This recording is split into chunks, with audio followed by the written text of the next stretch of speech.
50 years later, three young filmmakers, Ryan, Lily, and Jacob, decided to make a documentary on abandoned places. Their main subject, St. Mercy. At 11 p.m., they entered the building. Only flashlights, a camera, and curiosity. The air was thick, like something trapped for decades. Ryan turned on the camera and said, "If anyone's here, show us a sign." The beam of light crossed the wall, and there it was. The same message, written in blood-like streaks. He said, "I was already dead." Friends, if you've ever stood outside an old hospital at night and looked through its dark windows, you might already know that kind of silence feels different. It's a silence that speaks, and the words it whispers are never forgotten. Tonight, I'll tell you a story about a hospital whose walls still breathe and whose rooms never really emptied. Its name was St. Mercy Hospital. During the Second World War, St. Mercy served as a center for the wounded and dying. In those years when death visited every day, a man named Dr. Henry Collins worked in its halls. A brilliant surgeon, and yet something about him never felt human. He was known for saving lives, but rumors whispered that at night he performed experiments that no science could explain. Nurses claimed he didn't work on corpses. He worked on the living. One nurse, Margaret, once saw something written in blood on the wall of the operation room. It said, "He said I was already dead." The next morning, Margaret was gone.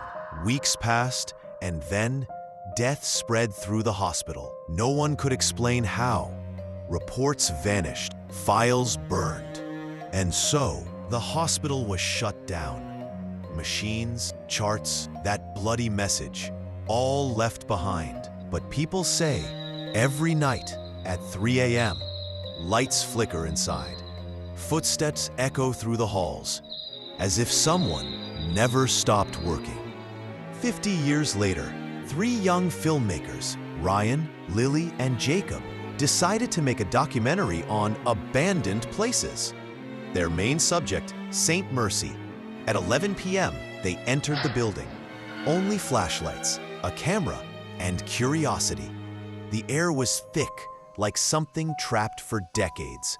Ryan turned on the camera and said, "If anyone's here, show us a sign." The beam of light crossed the wall, and there it was.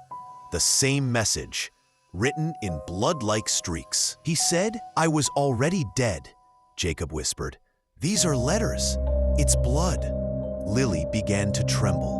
Ryan opened a door with a rusty plate that read, "Operation Room, Dr. H. Collins." Inside stood an old surgical table, rusted tools, and stains, dark as dried blood.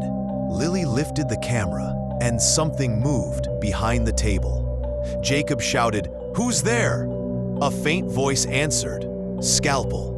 A figure stepped forward, white coat, pale skin, hollow eyes, a surgical knife glinting in his hand. Ryan ran to the door, but it slammed shut on its own. Silence.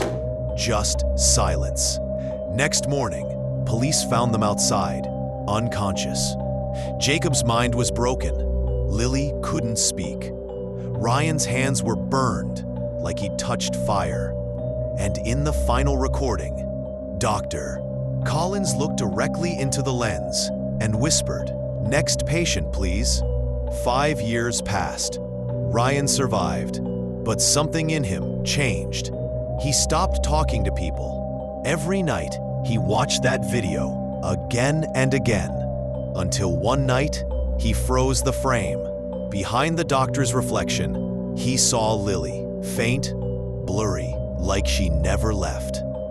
That night, Ryan packed his camera and went back. "My name is Ryan Miller," he said. "It's been 5 years. If anyone's here, show yourself." A file fell from a table. The label read, "Lily Thomas, Admitted, never released. Ryan's voice trembled. But she came out with me. He followed the hallway, back to the operation room. The door, half open. Inside, darkness. His flashlight caught a shadow. It wasn't Dr. Collins. It was Lily, her face pale, her eyes empty, and a faint smile on her lips. "Lily, you're alive?" Ryan asked. Lily whispered softly.